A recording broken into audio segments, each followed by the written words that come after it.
Boa tarde a todos, sejam bem-vindos a mais um Perenity Week. Começa hoje uma série de bate-papos com profissionais extremamente dedicados, qualificados ao tema. E vamos começar esse primeiro bate-papo trazendo aqui três profissionais que eu gosto muito: Ronaldo Valinho, Alexandre Alves e a Vanessa Anselmo. Vou deixar todo mundo se apresentar, mas antes disso, eu vou contar para vocês a velha regrinha do jogo, né? Quem está acostumado a fazer os webinars com a Perenity sabe que existe aí uma regrinha para o bom andamento do nosso bate-papo. Como sempre, estou aqui para fazer a parte de mediador, vou ficar aqui distribuindo e metendo um pouquinho da minha opinião no meio da discussão aqui dos nossos parceiros. Como sempre, eu não consigo me conter, né? Eu gosto muito de ficar conversando com vocês, mas infelizmente vale lembrá-los que nosso bate-papo começou às 2h, infelizmente termina às 3h. Todos os participantes aqui presentes são extremamente atarefados, a gente não consegue passar do tempo estipulado. Segundo ponto, eu sei que vocês têm todo o interesse em questionar a experiência dos profissionais que estão aqui, né? Do que eles já conseguiram fazer, quais são as dicas que eles podem dar para vocês. Mas eu vou primeiro fazer ali um preâmbulo, vou deixar o pessoal começar a desenvolver as ideias relacionadas ao nosso tema, né? Que é o programa de integridade ali, eu já digo direitinho para vocês. Mas depois que tiver discorrido um bom conteúdo, a gente passa a fazer alguns questionamentos. Tá bom, pessoal? Lembrando que quem não tiver a resposta, não der tempo de responder a pergunta de vocês, né? A gente normalmente recolhe essas informações e manda por e-mail. Tá bom? Combinado? Então, vamos lá, vamos começar mais um Perenity Week. Eu adoro, desculpa ficar aqui com essa cara dando risada, mas é com muita satisfação que eu faço esse tipo de evento. Hoje o nosso tema é programa de integridade e o seu impacto na cultura de riscos. Um tema até que um pedaço da frase explica a outra, né? Tá bem simples. Mas trouxemos aqui pessoal sempre como de fazer, né? Pessoal do mundo corporativo e sempre tendo aí um consultor renomado, Big Four, para ir contando um pouco das experiências por várias empresas e trazendo também um pessoal que já é mais anos dentro de uma única empresa para contar o dia a dia, como foi a transformação desse cenário lá dentro. Disso eu vou gostar bastante de saber da Vanessa. Então vamos lá, pessoal. Antes de mais nada, vamos seguir. Vou deixar que os nossos participantes se apresentem, óbvio. Como eu digo para vocês, eu sempre começo indo para o lado, né, para a minha direita aqui, mas está o Ronaldo e depois o Alexandre. E como eu vou primeiro privilegiar aqui as meninas, né, as moças, primeiro a Vanessa Anselmo. Por favor, Vanessa, se apresente, fique à vontade. Obrigada, Roberto. Boa tarde a todos. É um prazer estar aqui com vocês, falar um pouquinho do nosso dia a dia. A gente fica no dia a dia sempre corrido, é bom parar para falar, até dividir aqui com as pessoas que trabalham com o mesmo tema, então é um grande prazer. Eu sou responsável pela área de riscos, compliance e controles internos aqui no Grupo Carrefour Brasil. Estou aqui já há 8 anos, mas antes disso fiz toda a minha carreira no mercado financeiro, trabalhei na B3, trabalhei em bancos de investimento. Fantástico, gosto bastante. Ó, gente, é um dos nossos clientes aqui. O pessoal de lá é extremamente qualificado, adoro bater papo com o pessoal da equipe da Vanessa, sempre que tem algo que eles precisam tirar de dúvidas a respeito do software, a gente coloca a nossa equipe à disposição. Se for algo a respeito do tema de consultoria, a gente sempre está aqui disponível para bater um papo, e vice-versa, porque quem acha que a gente também não troca experiência com o cliente se engana. Tá? O cliente sempre traz para a gente algo diferente, que talvez a gente não tenha pensado naquele modelo, né? Agora eu vou trazer para cá, mais um pouquinho para cá, vou deixar o Ronaldo Valinho se apresentar primeiro, porque o Alexandre já é de casa, né, Alexandre? Então você pode ficar por último. Bom, primeiro, boa tarde a todos, agradecer a Perenity pelo convite, agradecer ao Roberto em nome da Perenity, mandar um abraço aqui para a Vanessa, para o Alessandro, pela possibilidade aí de estarmos juntos aqui nesse grande bate-papo, né? Eu tenho uma carreira em Big Four de 36 anos, como auditoria e consultoria, liderei como sócio da PwC as áreas de risco, compliance, cyber e forensics da PwC, fui um sócio que liderei também toda a indústria de energia, oil and gas e mineração, e agora em 30 de junho desse ano eu fiz uma transição para conselho, estou atuando como conselheiro e também como investidor anjo de algumas startups, então estou me dedicando um tempo aí para o mundo novo das startups. Bacana, gostei disso aí. Como investidor anjo, eu acho que você checa muito do que a gente vai conversar hoje. Exatamente. Alexandre, fica à vontade, meu amigo. Boa tarde a todos os convidados, boa tarde ao querido Ronaldo, Vanessa, ao Roberto. Agradeço a Perente por mais este convite, né? Bem, eu trabalho numa empresa chamada Asia Shipping, e considerando que o Extremo Oriente podemos entender como o Parque Fabril do mundo, é possível entender que o celular que você segura, o computador que está utilizando agora, em grande medida, alguma parte da logística a empresa Asia Shipping atuou. Né? A gente é líder de mercado na logística internacional, e o nosso propósito, então, nosso grande objetivo é justamente possibilitar que cada um tenha acesso ao que de melhor o mundo produz através das nossas atividades econômicas, que é a logística internacional. Atuo no comércio exterior já vão 27 anos, e na Asia Shipping já vão há 15 anos, sempre focado inicialmente no customs, na parte aduaneira, e já pelo menos aí há 10 anos nessa parte do compliance dentro da companhia. Bacana. Então vamos lá, vou me apresentar. Roberto Oliveira, todo mundo já conhece, né? Pelo menos os que participam aqui da nossa live, frequentemente.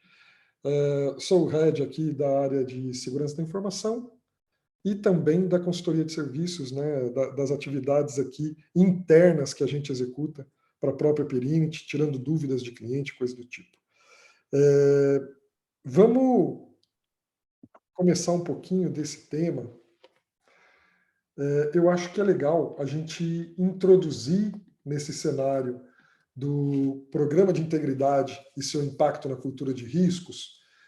Eu acho que seria interessante a gente dar uma visão para o público primeiro do que é um programa de integridade, né? Quais são seus pilares, começar a montar um pouco disso na cabeça deles, né? Para quem ainda não, lógico que quem está aqui está querendo saber das experiências e já estudou um pouquinho a respeito, mas só para deixar ali alguns pilares, né? Lembrando que conhecimento sobre a organização é um deles, comprometimento da alta direção, autonomia da instância responsável, análise de perfil e riscos, estruturação e regras e instrumentos, comunicação interna e monitoramento contínuo. Eu gosto bastante daquela parte da análise do risco, né, do perfil de risco e o monitoramento contínuo. Tem uma parte ali que o povo esquece que deve ser feito. Mas eu não estou aqui para ficar, né, contando isso para vocês. Eu vou deixar o Ronaldo contar um pouquinho dessa entrada do programa de integridade, para a gente depois começar a discutir sobre as experiências de como isso foi feito lá com a Vanessa, como isso foi feito com o Alexandre. Tá bom, pessoal? Não, tá ótimo. Obrigado, Roberto. Então, acho que tudo começa pelo mapeamento de riscos, né? Ou seja, o programa de integridade ele tem que cobrir os riscos das empresas. E aí já começa o primeiro ponto, né? Identificar o risco, né? Então, muitas vezes na metodologia a gente determina cada área e identifica seus próprios riscos. E aí eu acho que todo mundo aqui já deve ter participado, e muitos participantes aqui da live, de mapeamento de risco, e você começa a identificar que normalmente vem um número enorme, né? Então, aí você já é necessário depurar esses riscos, né? e sempre no contexto de que a empresa precisa endereçar corretamente esses riscos, se esse risco é financeiro, risco operacional, risco reputacional, de que forma o programa vai reduzir o impacto do risco, né? Então, você normalmente vai graduar esse risco, né? Qual é a possibilidade dele ocorrer, o que tipos de programas você precisa ter, de sistemas você precisa ter para monitorar e mitigar o risco. Caso esse risco venha a acontecer, qual o plano de contingência, como é que você responde a um incidente. Então, assim, a cultura está muito enraizada no tema de integridade. Eu costumo dizer, acho que o Roberto comentou um pouquinho, isso tem que partir já da alta administração. Se eu, muitas vezes, como consultor, sendo convidado a implementar um programa de integridade, o primeiro ponto a gente sempre colocava é necessário participação da alta administração, empoderamento da equipe que vai executar, e tempo para as entrevistas e para os workshops. E não foi nenhuma nem duas vezes que a gente parou projetos porque a gente via que a administração não estava com tempo para se dedicar ou não estava dando a importância, e aí provavelmente é um projeto que não vai funcionar. Então, assim, é importante a alta administração, é importante entender quais são os riscos, quais são os pilares em que o negócio pode ser fortemente impactado. Uma vez com o CEO, assim, trazendo um pouquinho das experiências, como o Roberto pediu, uma vez com o CEO, ele falou, não, só quero saber dos riscos que podem parar o meu negócio. Aí a gente começou passando todos os problemas que poderiam impactar na operação e no negócio, e ele, de repente, se surpreendeu, ele falou, nem eu imaginava que eu podia ter tantos problemas no meu negócio, em função da quantidade de riscos que a empresa participa e se envolve diariamente, ou na operação, ou na área financeira, ou na área reputacional, né? Um tema que tem sido muito, acho que desde a pandemia, deu um volume muito grande, é o tema de riscos cibernéticos, né? Os cyberataques. Então, isso faz com que um programa de integridade ele tem que ser revisto sempre.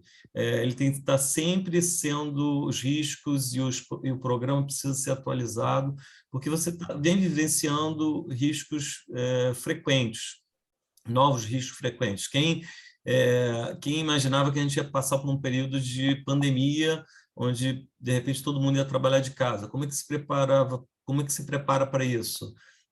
O que eu posso dizer é que quem tinha um programa de integridade, acho que aqui, né, muitos presentes trabalham em empresas que têm um programa de integridade, tiveram condição de agir mais rápido, porque já tinha, de alguma forma, um grupo preparado para momentos de contingência, quem fala com os funcionários, quem fala com a imprensa, como é que toma as decisões, que fornecedores você já tem mapeados. Então, tudo isso traz um valor muito grande para a empresa. Eu costumo dizer que o programa de integridade ele traz valor à empresa, né? Tem muita gente, principalmente quem não conhece o programa de integridade, o programa de integridade é custo, né? É burocracia, né? Todo mundo aqui, a Vanessa, a Alessandro, o Roberto já deve ter escutado, o compliance trava a empresa. E, na verdade, o compliance está segurando a empresa de que os procedimentos que foram definidos, as políticas, o dia a dia da operação, ele ocorra com o mínimo de problema possível. Só quem passou por uma crise sabe a importância de um programa de integridade. Só quem já foi investigado pelo Receita Federal, Ministério Público, sabe se você tem tudo mapeado, tudo com fluxograma, com autonomia, com quem são as pessoas que podem se comunicar pela empresa. Você tem tudo mapeado, é muito mais fácil você se defender em qualquer processo, né? Então, o programa de integridade ele traz valor para a empresa. Então, se a alta administração não tem isso em mente, de que esse programa ele não é custo, e sim um investimento para reduzir o uma eventual contingência, o programa já começa errado, né? Eu fiz muito due diligence para empresas europeias ou americanas comprando empresas no Brasil, e um dos pontos que ele já havia endereçado no programa para fazer o due diligence para aquisição era como é que é o programa de integridade dessa empresa. Normalmente você pensa, no due diligence você vai olhar a área financeira, se a empresa é lucrativa, se não é, se tem os impostos que estão sendo pagos, processos trabalhistas. E já há algum tempo as empresas americanas e europeias já, ao mapearem um target no Brasil, elas já pedem, olha, como é que é o programa de integridade, tem auditoria interna, tem controles internos, tem controle de riscos, os riscos principais estão mapeados, estão mitigados, tem ouvidoria, tem canal de denúncia, ou seja, isso toma uma importância muito grande para até analisar essa empresa é uma empresa séria que eu desejo me associar, eu desejo adquirir, né? Então, essa é a importância do plano de integridade, é trazer segurança para a empresa e responder adequadamente no momento de crise. Voltando também para o período da pandemia, muita gente vai falar, mas a maioria das matrizes de risco não tinham esse caso de uma pandemia, e era um tema que pouca gente realmente, talvez laboratórios, né, alguns centros médicos poderiam ter ali uma contingência no caso de vazamento de algum vírus, mas na maioria das empresas não se tinha. Mas durante a contingência, como eu comentei, com a pandemia, ocorreram muitos ataques cibernéticos, vários dos nossos clientes foram atacados. E aí as empresas que tinham bons controles conseguiram responder rapidamente, até porque todo mundo em casa, as pessoas foram muito criativas, então normalmente a maioria das empresas tinham bons controles para a operação, e várias empresas, principalmente no setor de utilities, foram atacadas no seu billing, ou seja, se você não consegue faturar, você não consegue entrar dinheiro, você sufoca a empresa no caixa. E aí, de repente, eles viram ali que existia uma fragilidade, tem até uma universidade, uma das maiores do Brasil, foi invadida, não conseguia, os alunos não conseguiam pagar a faculdade, o boleto, não conseguia, entrava no site, não funcionava, não tinha, o hacker tinha tomado o banco de dados de faturamento, e aí se não tem um plano de contingência e não tem uma equipe treinada, você vai ficar na mão do hacker até conseguir levantar, e um prejuízo financeiro enorme. Então, a importância de você conhecer seus riscos, mapear seus riscos, disseminar a cultura de risco para todos os funcionários. A maioria dos casos de ataque cibernético, eles ocorrem porque algum funcionário abriu a porta, ou às vezes um ex-funcionário que saiu deixou uma porta aberta no momento que foi demitido.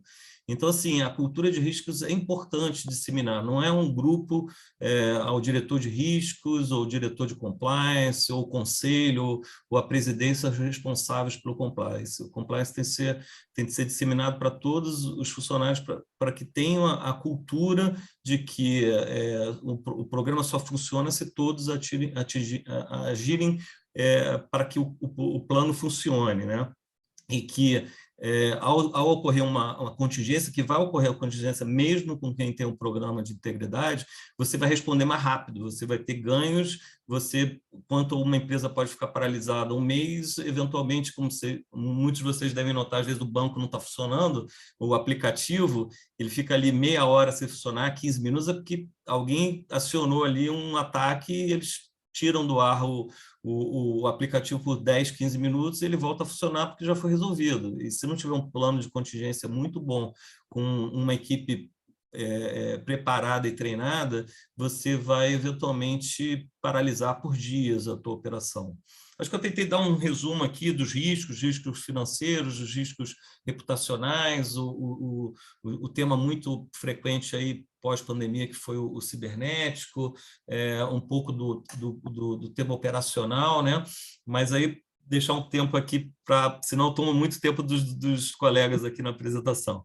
Não, imagina, foi bem válido. Você quer ver uma situação que eu pegava bastante em época de consultoria, e os clientes, desculpa, tá, pessoal, quem estiver ouvindo aí, não fique triste nem bravos comigo, mas normalmente quando você chega para fazer uma consultoria, você tem o famoso, deixa eu ver como está o seu cenário, né? Ou o assessment. Você vai ali e você fala, você tem uma autoavaliação, basicamente, do teu ambiente, de todos os... Eles sempre falam que tem, a gente olha e quando chega no meio do caminho a gente percebe que alguma coisa não foi feita. E aí quando a gente falava, olha, eu preciso fazer, né, o conhecimento da tua organização, como funciona o teu core, como funcionam as peculiaridades do teu negócio. Esse é o primeiro ponto, é fazer esse entendimento. Né? E quando a gente falava isso para o cliente sempre pensava, pô, cara, mas se eu já te passei isso, onde você está achando ali problema? É porque isso poderia não estar bem descrito. Porque se a gente não tiver esse entendimento, imagina vocês que são das empresas, né, vocês que estão participando, se você não sabe isso bem fácil na sua cabeça, imagina os demais. Quem são os gestores da área, você não tem essa facilidade de lidar com esse conhecimento e essas peculiaridades do core da sua empresa, os funcionários abaixo menos ainda. Né? Trazendo também um cenário que o Ronaldo contou aqui a respeito da continuidade, é algo que sempre acontece esse ponto e esse questionamento aqui. Que é assim, então por que se a gente precisa saber quais são os processos críticos da empresa, se toda a regra, né, se você pegar uma ISO, se você pegar aí uma legislação específica, ela manda você, né, manda não, vou colocar recomenda, né? Ela recomenda com aquele famoso dev, né, Ronaldo, que você já conhece, tem um dev, mas eles falam que é recomendação. Recomenda que você faça o conhecimento do contexto, que você faça o conhecimento da organização. Então, por que tem muita empresa que ainda não tem estabelecido lá um plano de continuidade de negócios? Não tem o famoso BIA, não fez a avaliação de impacto, né, ali da operação dos seus processos.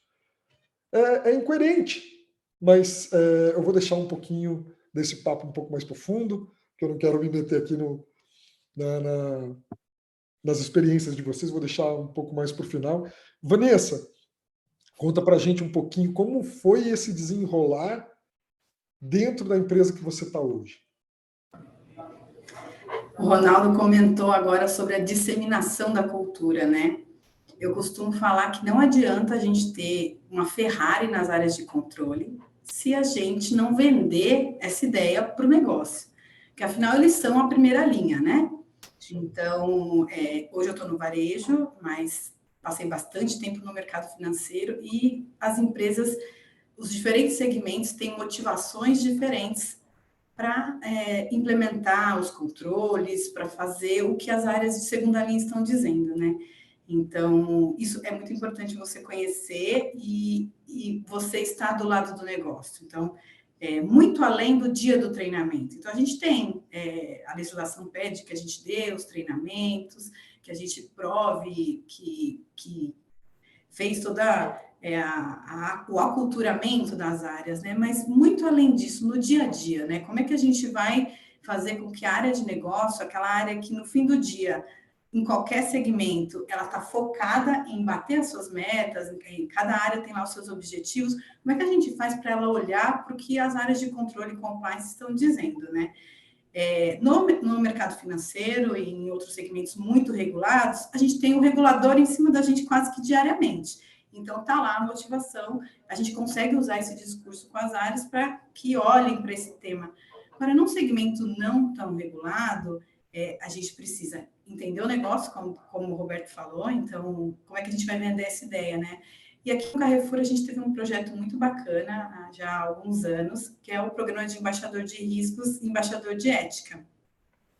Eu tinha um super desafio aqui, como levar todas essas obrigações para as áreas de negócio, e aí a gente teve a ideia de treinar pessoas, então os diretores indicavam pessoas que tinham um perfil mais voltado para controle, que gostava de escrever políticas, e a gente treinou essas pessoas. Então, o Grupo Carrefour ele é muito grande, e a gente tem vários negócios, então, a gente formou uma comunidade de embaixadores de riscos, embaixadores de ética, e aí cada um com um perfil diferente, e treinou, trouxe o que é uma política, por que a gente precisa escrever, como que a gente identifica risco, controle, e eles passaram a ser os nossos olhos dentro dessas áreas. Então, traziam riscos, a gente não precisa necessariamente a área de controle mapear tudo, mas a gente montou algumas ferramentas e eles traziam esses riscos. Chegou uma hora que a gente não estava nem conseguindo tratar tanta coisa que eles estavam trazendo, foi muito bacana. E isso economizou bastante tempo do nosso próprio time para ir lá encontrar riscos, que se eu não estou no dia a dia fica mais difícil, né? Mas com a ajuda desses embaixadores, a gente conseguia de forma mais fácil. E isso trouxe um engajamento, os próprios diretores, a alta administração, traziam feedback para a gente, falando, olha, essa pessoa se desenvolveu, acabaram sendo promovidos, porque às vezes a gente coloca muito para o diretor, né? O diretor tem que responder sobre um plano de ação, o diretor tem que ser lá o contato com as áreas de controle, mas ele também precisa de ajuda e pode ter ali outras pessoas nas áreas trabalhando com esse objetivo. Bacana. Eu vou deixar o Alexandre comentar um pouquinho como esse cenário se deu dentro da Asia Shipping. Bastante rico, né? Tanto o Ronaldo quanto a Vanessa, a experiência aí que realmente contribui. No caso da Asia Shipping, só abrindo parênteses para comentar algo que talvez seja relevante para todos nós e para os nossos queridos participantes aí, que é o seguinte, o programa de integridade, ele é algo que está na cultura e ele é mensurável através dos KPIs e dos indicadores.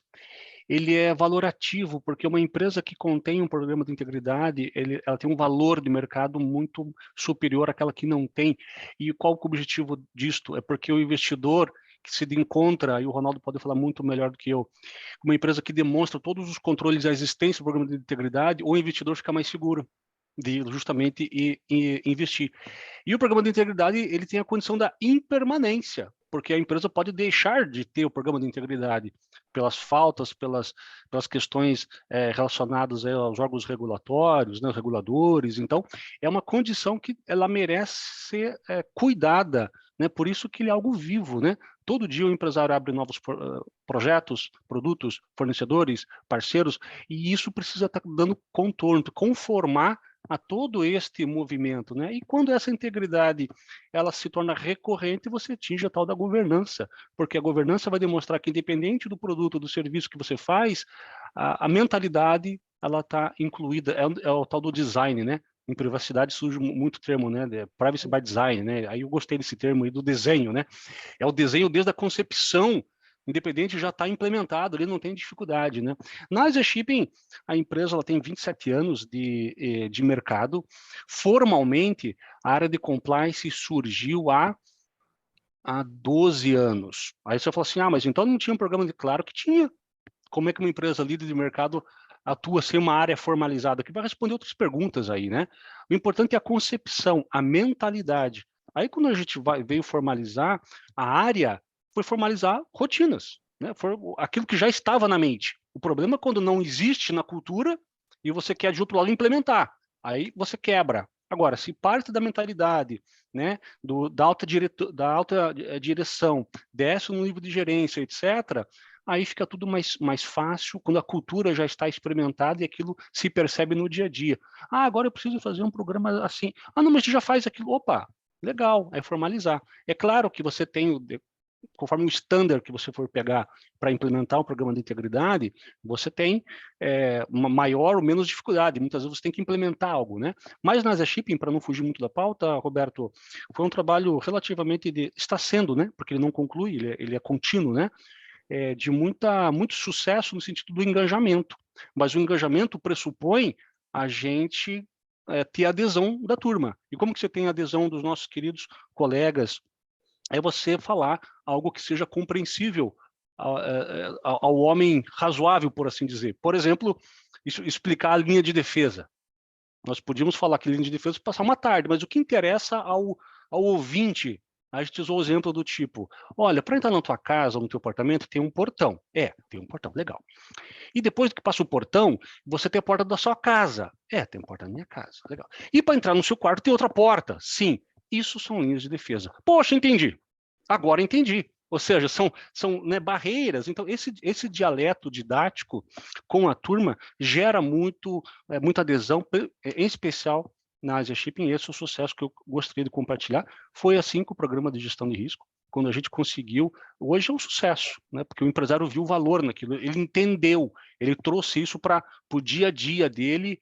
Então, na Asia Shipping, para concluir essa primeira colaboração, é você entender que o outro não é especialista em gestão de risco, em que o outro pode não ter certeza da integridade. E nesta humildade e coerência, você estabeleceu o mesmo nível de diálogo até que aí, com o passar do tempo, você vai aprimorando conceitos complexos e bases, e leis, e normas, etc. Né? Mas é isso que eu queria, nesse momento, compartilhar com vocês. Deixa eu aproveitar, tem uma perguntinha aqui que fizeram, e eu acho que vai ser interessante, que fizeram para a Vanessa, foi a Raquel Amboni. Como você fez com que os embaixadores de risco estivessem engajados? Muito boa pergunta. Primeiro, a gente pediu pessoas que tivessem esse perfil, né? Então, os diretores já indicaram pessoas que sabiam, que gostavam do tema, que já se envolviam de alguma forma com as nossas áreas.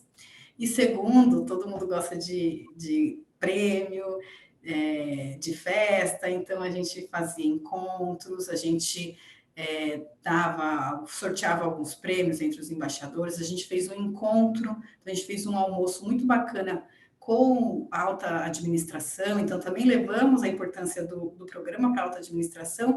Então, aquele analista que nunca tinha feito uma reunião com a alta administração estava ali no almoço, então, como embaixador, foi muito bacana.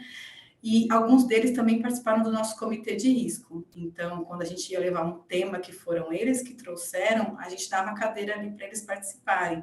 Então, isso trouxe motivação, porque a pessoa se viu ali sentada com a diretoria, e muitos deles foram promovidos, hoje são gerentes, assim, foi uma comunidade muito bacana.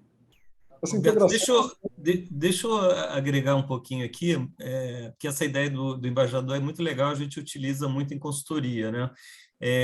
As pessoas ficam bastante envolvidas, como a Vanessa comentou, normalmente você dá um bottom para essa pessoa, você é embaixadora, aí para disseminar a cultura, esses embaixadores passam a ser palestrantes, ou em sala de aula, ou gravam vídeos. Então, a visibilidade, né? Você pega uma empresa, né, como algumas aqui, com muitos funcionários, você passa a ser uma pessoa mais visível. Então, isso ajuda a tua carreira. Você acelera a visibilidade. Olha, muito mais gente passa a conhecer a Vanessa porque ela fez parte do programa de embaixadora de risco, embaixadora de LGPD. Então, esse conceito é muito legal e, normalmente, as pessoas realmente ficam felizes de participar. Mas aí faz parte do aculturamento dos gestores de indicarem pessoas com esse perfil, como a Vanessa comentou. Isso também é aquela pessoa que, né, não curte e tal, e estava ali mais disponível na área e a pessoa alocou, aí às vezes não dá certo, né? Tem que ser realmente alguém que gosta desse tema. 2 pontos importantes que você comentou, Ronaldo. A gente pedia para o gestor liberar a pessoa. A gente falava, olha, a gente vai precisar de tantas horas por mês dessa pessoa. Então, você precisa se engajar. Então, o gestor também fazia parte do programa. A gente fazia reuniões com esse gestor mostrando as entregas. E a coisa mais importante é que tinha verdade. Então, não é um programa para mostrar que existe o programa. Quando a pessoa trazia um tema de risco importante, a gente dava voz no comitê de riscos. Então, isso tinha consequência. E para mim, essa é a chave. Assim, tinha verdade no programa. Não, eu achei excelente, porque a pessoa se sente extremamente útil. Normalmente, o que desanima o profissional é ele executar uma série de trabalhos, aí ele encaminha para a gestão e não sabe para onde foi aquilo, né? E quando ele tem essa possibilidade de sentar e entender como o pessoal da alta gestão raciocina, aquilo vai trazendo para ele uma forma diferente de pensar, uma forma diferente de pensar. E geralmente eu colocava, olha, você está adquirindo um novo skill, que você tem que colocar no seu currículo, que você vai ser um profissional mais valorizado. Então, isso brilha no olho, porque às vezes a pessoa que está já há algum tempo numa área, sempre fazendo os mesmos procedimentos, e a empresa está investindo nele para qualificar para um novo tema que ele, inclusive, vai poder colocar no currículo dele. Mas olha que engraçado, eu não quero falar de idade não, tá, gente? Mas assim, há um tempo atrás, um pouquinho, né, antes de ter lá esse item do programa de compliance, programa de integridade e tal, a área de segurança da informação fazia muito isso com coordenadores de segurança, lembra disso? Você tinha os coordenadores de segurança para eles olharem, validarem seus procedimentos, se a política era seguida. Em empresas grandes acontecia muito disso. Eram eles também que pediam os acessos, porque era muita demanda em cima de um determinado gestor, e com o tema evoluindo, este item acabou indo também para baixo do embaixador. Era assim com vocês também, Vanessa? Era todos os temas ou era riscos voltados para riscos cibernéticos, segurança, também funcionava embaixo dos seus embaixadores? Ó, gente, sou eu que estou fazendo a pergunta para a Vanessa. Tá? Também. Sim, também, né? a gente olhava todos os riscos e aí o embaixador de ética já era um perfil diferente, que era voltado para as lojas, questão de treinamento, de integridade, então eram 2 perfis completamente diferentes. Para você ver, eu acho que o pessoal está gostando um pouco da história do embaixador aqui. Tem algumas empresas. Normalmente, só para fazer essa pergunta aqui rapidinho, só um minuto. Ó, perguntaram aqui, basicamente, quantos embaixadores tinha nesse programa e quais os resultados que a área de controles obteve com o programa Embaixadores. Quantos embaixadores vai ser difícil responder, mas eu acho que uns 30, preciso do meu time aqui, com certeza tem isso na cabeça, mas os resultados foram muitos. Assim, a gente, como todas as empresas, tem bastante dificuldade de implementar os planos de ação, né? A empresa é muito grande, muitos planos de ação. O principal resultado foi a implementação dos planos de ação. A gente conseguiu fazer o negócio andar com a ajuda desses embaixadores. Bacana. Ronaldo, você ia complementar, desculpa, não, cara, muito importante. Não, tranquilo, eu ia exatamente falar esse tema, porque eu tinha visto a pergunta aqui. Normalmente, dependendo do tamanho da empresa, né, você pede um funcionário por diretoria ou gerência geral, aí depende do tamanho. Se for uma gerência muito grande, às vezes tem empresa, tem um da região sul, outro da região nordeste, aí você até mais de um por gerência, né? Mas pelo menos um por gerência para que essa pessoa, se for uma empresa grande, um por gerente, se for uma empresa menor, um por diretoria.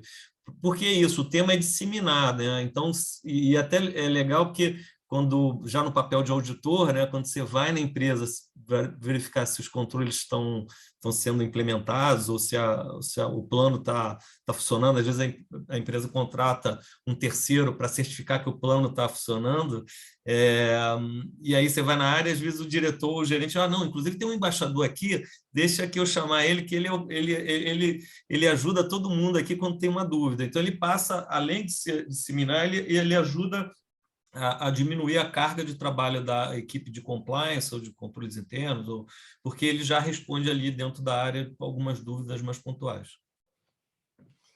Não, eu gosto bastante, eu já vi isso acontecer há um tempo atrás em algumas empresas que eu participei, não vou dizer quanto tempo atrás, né, para não ficar nessa história de idade, mas eu vi isso acontecer nas empresas de telefonia, eu vi isso acontecer em alguns bancos. Então, assim, é algo que acaba trazendo, de fato, um benefício bacana. Aí, na Asia Shipping, vocês tiveram isso, Alexandre, ou não?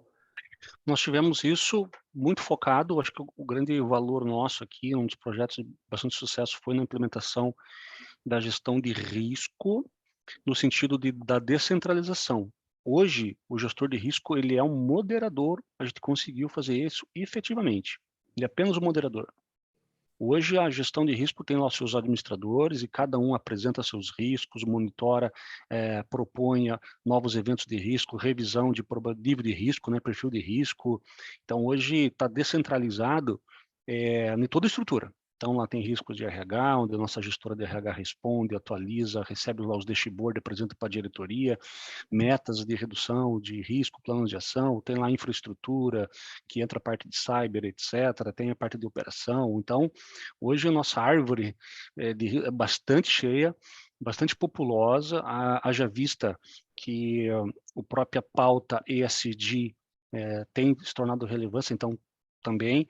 Então, na Zeship, o que existe, não existe embaixadores, que eu achei bem legal, né? Mas nós temos aí essa questão da descentralização por completo da gestão de risco, que está aí realmente na cultura e na prática no dia a dia. Não existe mais um gestor de risco, não, esse nem reporta.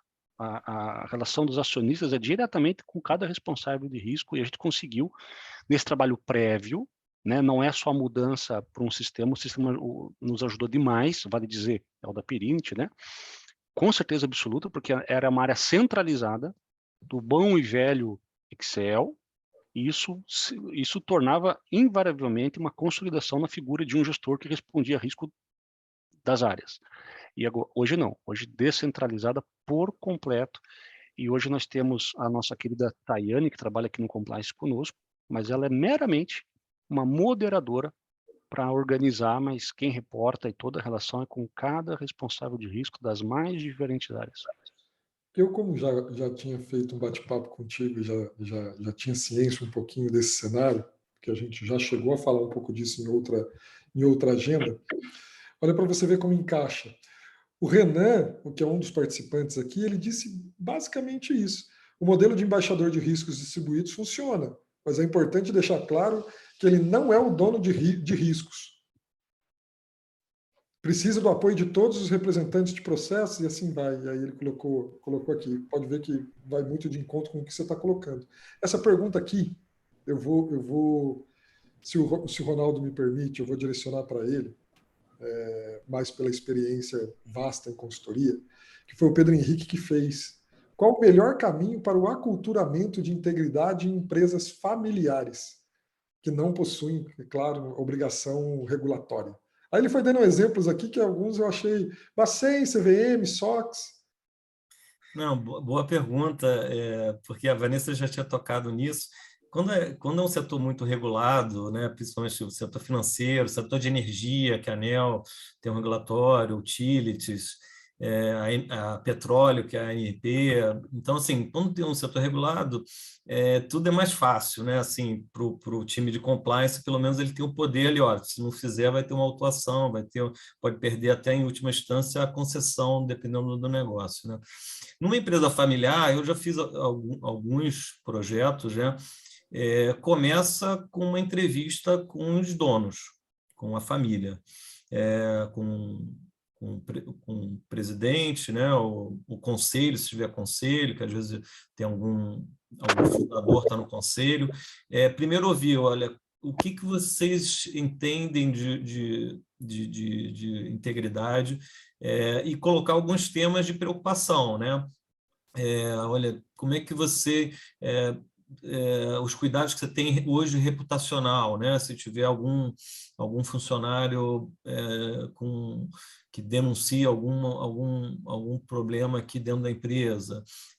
Esse problema hoje do tema cibernético, normalmente quando você traz... Então, você... De alguma forma, você escuta, primeiro você escuta com as suas preocupações, depois você introduz alguns temas para dizer, olha, você já pensou em ataque cibernético? Você já pensou em temas operacionais de paralisação, greves, né?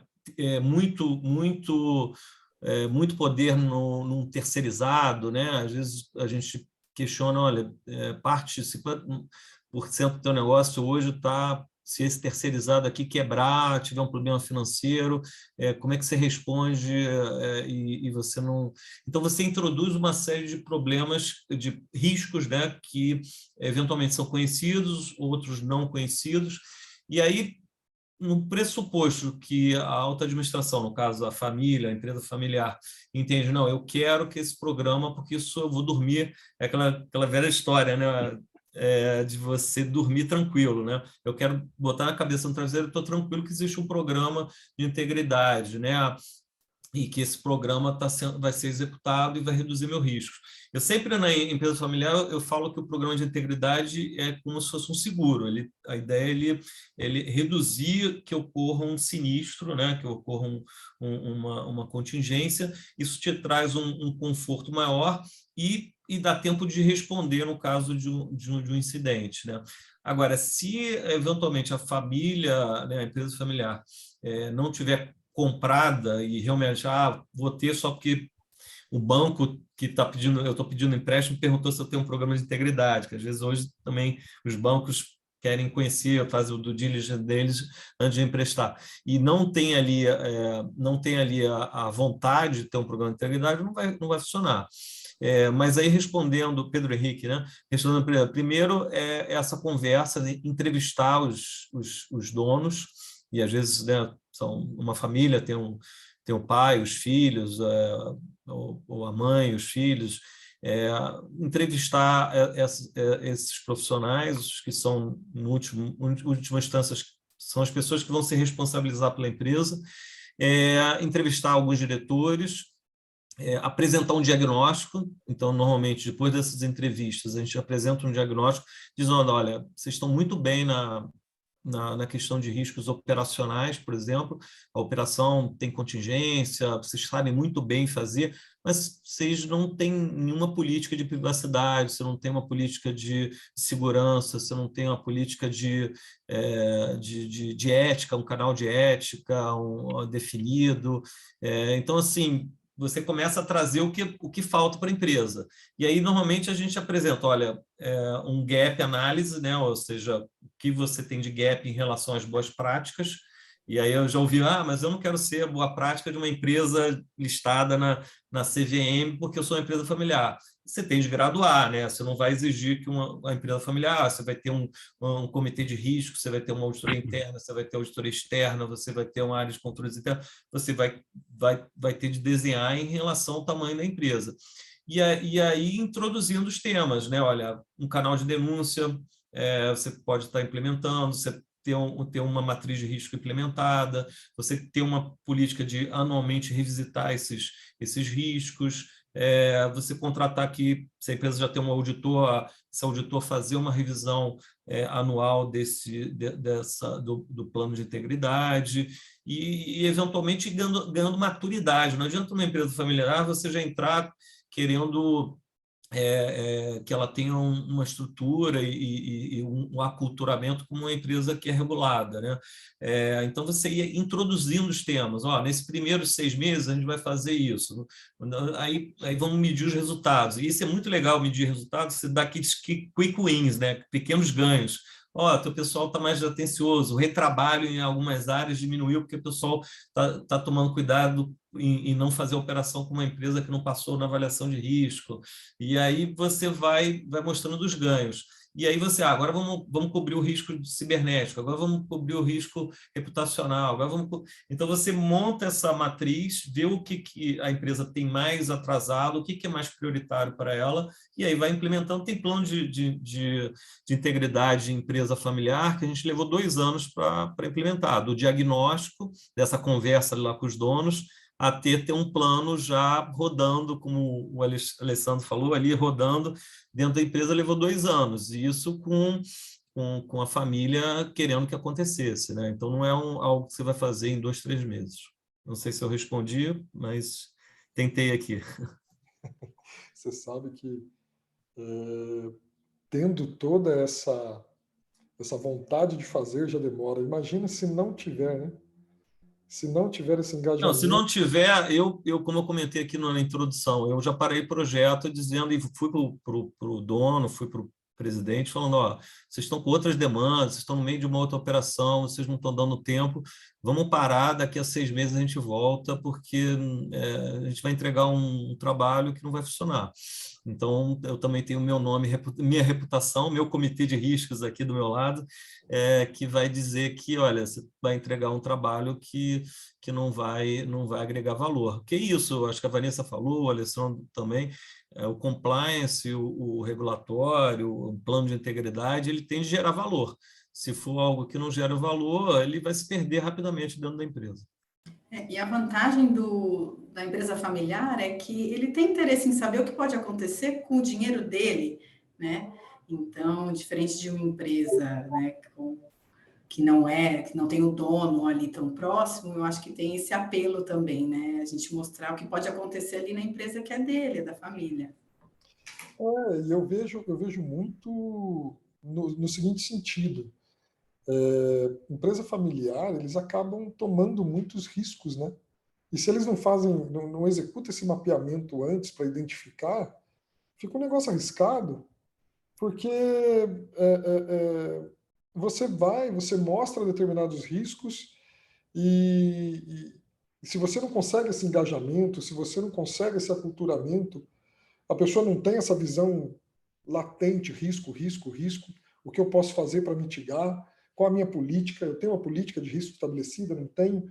Eles sempre vão para aquilo que eles acham que vai trazer dinheiro, e não no sentido de perder o dinheiro. Uma Não, você coisa... está correto, Roberto. Eu geralmente, quando alguém falava isso, e é recorrente o empreendedor, né, que são pessoas empreendedoras, né, familiares, ele fala, não, mas eu só cheguei onde eu cheguei porque eu assumi risco. Né? Você escuta isso direto. E aí, normalmente, eu falo, olha, você chegou até aqui, você não quer perder o que você tem, né? Então, aqui, a partir de agora, você precisa ter uma visão voltada a risco e saber o risco que está tomando. Porque você tem um apetite a risco. Olha, o meu apetite a risco é esse. O problema é quando você arrisca sem saber nem qual é o tamanho do risco. A gente não precisa dizer como eventualmente uma aplicação financeira mal feita, né? A gente teve exemplos aí no passado que quebraram empresas com governança, né? Então, assim, imagina se eventualmente o tesoureiro lá dessa empresa faz uma aplicação que expõe a empresa e essa família não está nem sabendo e não tem uma política de investimento. Então, você não vai nem responsabilizar o tesoureiro ali pelo caso que ele executou. Pois é, às vezes demora 15 anos para chegar onde chegou, e uma ação mal medida dessa pode estragar em 1 ano ou menos. Né? Mas, enfim, vamos nem entrar muito nesse mérito, não. E aí é o que vai de encontro com o que a Poliana falou aqui, ó, lendo a última, pessoal. Estou lendo aqui a última perguntinha, porque a gente vai para os nossos trâmites finais. Eu não esqueci, não, tá? Eu vi aqui, Renza, o teu comentário, que eu li a pergunta, ele falou que não era o René, era o Renza, porque eles estão assistindo juntos. Ainda bem, né? Senão eu ia te mandar uma mensagem no privado falando, pô, compartilhando não dá, né? Mas foi o Renza que fez a pergunta anterior, o Alexandre Renza é um parceirão nosso também, lá do SESI Senai São Paulo. Obrigado por participar, Renza. Gosto muito de você. Aliás, eu gosto de todos. Estando aqui, eu adoro. Mas vamos lá, eu quero colocar um pouquinho, para fechar um pouco desse cenário, né? Como eu coloquei lá no início, uma visão pequena de 7 pilares ali, eu queria que vocês dissessem um pouquinho da experiência de vocês com a parte a parte final do programa, né? Que é ali a parte do monitoramento contínuo, do famoso PDCA. Como que vocês executam isso dentro aí das empresas de vocês? Se quiser começar pelo Alexandre, que estava aqui um pouco mais quietinho no meio dessa discussão.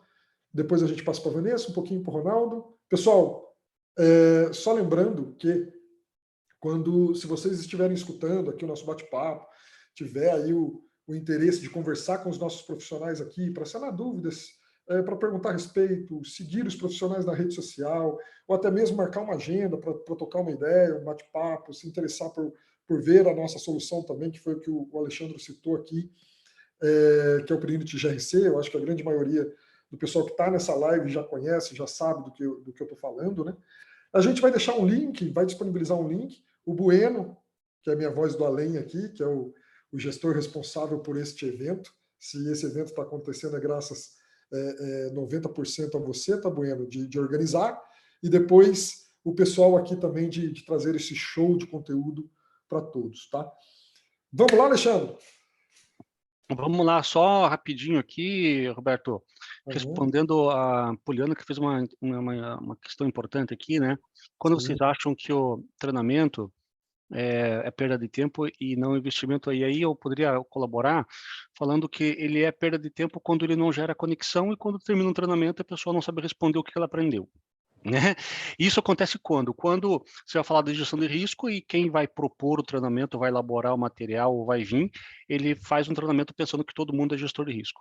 E aí trabalha na complexidade de tal forma que gera mais perda de tempo do que adesão efetivamente. Então, o treinamento ele se torna investimento quando acabou o treinamento, no dia seguinte eu aplico isso dentro da minha atividade. E para isso tem que ter toda essa coerência, essa humildade, esse reconhecimento do próximo, essa empatia na medida de você colocar conhecimentos novos para que esse conhecimento se torne sabedoria quando ele pega aquilo e conecta com outros saberes que ele já tem. Se ele não conecta com nada, a nossa inteligência é inteligente e ela vai reter aquilo que nem decorar para a prova. Você decorava, fazia prova, descartava, porque a inteligência não conectou com nada na nossa estrutura cognitiva. Dito isto, aqui na Asia Shipping, Roberto, a gente faz o monitoramento, a gente teve um ganho exponencial do que como era com a planilha Excel, isso faz uns 3 anos, onde havia essa centralização e era difícil a gente ter esse monitoramento contínuo, etc. Fazia, bem verdade, mas de forma precária.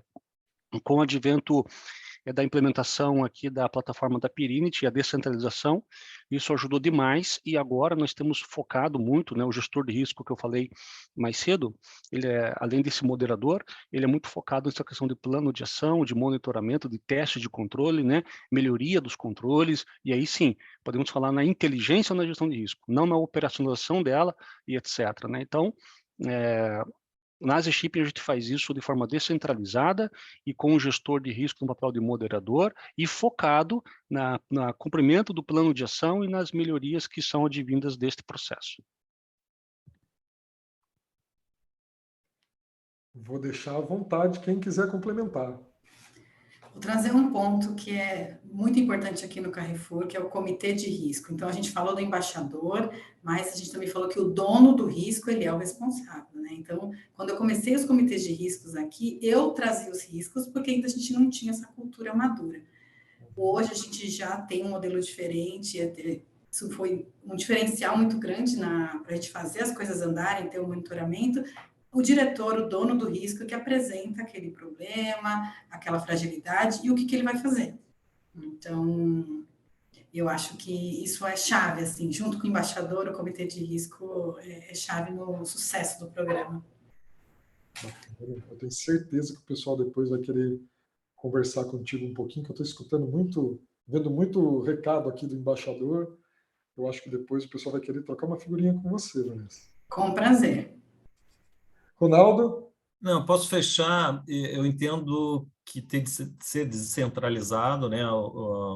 O gestor ele deve a área de controles internos, ou a área do responsável, né, dependendo do tamanho da empresa, pelo plano de integridade, deve dar uma data, olha, até o data tal se atualiza os seus riscos e os seus procedimentos de mitigação de riscos. E aí, após esse período, e aí tem ferramentas, né, para monitorar isso, a área de controle interno pode fazer uma visita à área para verificar a auditoria interna, né, para verificar se o que foi redesenhado, o que foi alterado está cobrindo os riscos e eventualmente identificar algum gap e aí dar um prazo para responder ao problema e aí novamente colocar que está atualizado. Se não tiver uma periodicidade de atualização, isso vai se perder. Então, normalmente, e é normal, as áreas vão mudando, né? Muda funcionário, teve treinamento, entrou um novo gestor, a empresa criou uma nova linha de negócios, está atuando de uma outra forma, então é vivo, né? Então, a necessidade de estar atualizando o fluxo de informações, e os controles e os riscos e como mitiga esses riscos é da área, e aí o controles internos apoia e revisa para ver se eles estão adequados. Sensacional. Vou terminar com a fala aqui do Cássio Holanda. Sensacional, adorei, gostei bastante do bate-papo. Pontual, 3 horas, hein? Você viu? Dava para a gente entrar em mais, né, um pouquinho mais ali, trazer. Mas aí eu acho que acaba afetando a agenda de todos vocês, mas eu tenho certeza que, assim, para mim passou muito rápido, e é que nem jogo de futebol, né? Quando passa rápido significa que foi bom. Quando demora muito, que você não sente a hora passar, normalmente foi um joguinho ruim pra caramba. Mas, pessoal, obrigado por quem participou de mais um Perenity Week, desta apresentação aqui, ao qual a gente falou um pouquinho do programa de integridade e seu impacto na cultura de riscos. Eu, Roberto, em nome da Perenity, quero agradecer imensamente a participação de vocês. Vanessa, muito obrigado. Eu sei que você fez um esforço enorme de participar, tá? Alexandre, a mesma coisa. Obrigado, parceiro, por terceiro ou quarto que o Alexandre já está participando. Espero que os demais também possam participar mais vezes, hein, gente? E Ronaldo, obrigado, cara. Eu sei que você também fez um esforço tremendo. O Ronaldo nem aqui estava, nem no país estava. E falou, não, eu vou participar. Aí eu falei, pô, bacana, obrigado. Vocês querem deixar, minutos finais para vocês agradecerem, deixar a rede social de vocês, onde o pessoal pode achar vocês nas redes sociais para poder trocar uma figurinha, tá? Fica à vontade. Eu acho que já colocaram aí no chat, mas o meu é Ronaldo Valino, como está aqui, só não tem o tiozinho ali, que não aparece lá no meu LinkedIn. Legal, pessoal. Eu gosto que fala também, porque sempre tem um ou outro que não abre o chat, então a gente... Tá aqui o link também, Vanessa Anselmo. Vai ser um prazer conversar com vocês. Obrigada pelo convite. Adorei o bate-papo. Obrigado, gente. Meu Alexandre também Alves Ferreira no LinkedIn, lá só colocar e será um prazer compartilhar experiências. E obrigado pela oportunidade de ter mais esse aprendizado hoje aí, Roberto, e a todos os colegas. Eu que agradeço, pessoal. Nossa, gosto muito desse bate-papo, gosto muito de estar aqui conversando com vocês. E obrigado a todo mundo que pôde participar aí desse evento, tá? Não esqueçam, hoje ainda tem mais um evento, hein? Se eu não me engano, é gestão de riscos básico bem feito. Porque normalmente, né, a gente tem temas que a gente traz que é para as pessoas, para plugar as pessoas em determinados assuntos, né? E nós, como uma empresa de software, a gente tem sofrido um probleminha que é assim, a pessoa acha que vai contratar o Perenity GRC, vai plugar o Perenity na rede dela, e os riscos vão brotar ali dentro do Perenity GRC. Vão aparecer. Aí a gente sempre fala, pessoal, o Perenity é uma ferramenta excelente, mas é de sistematização.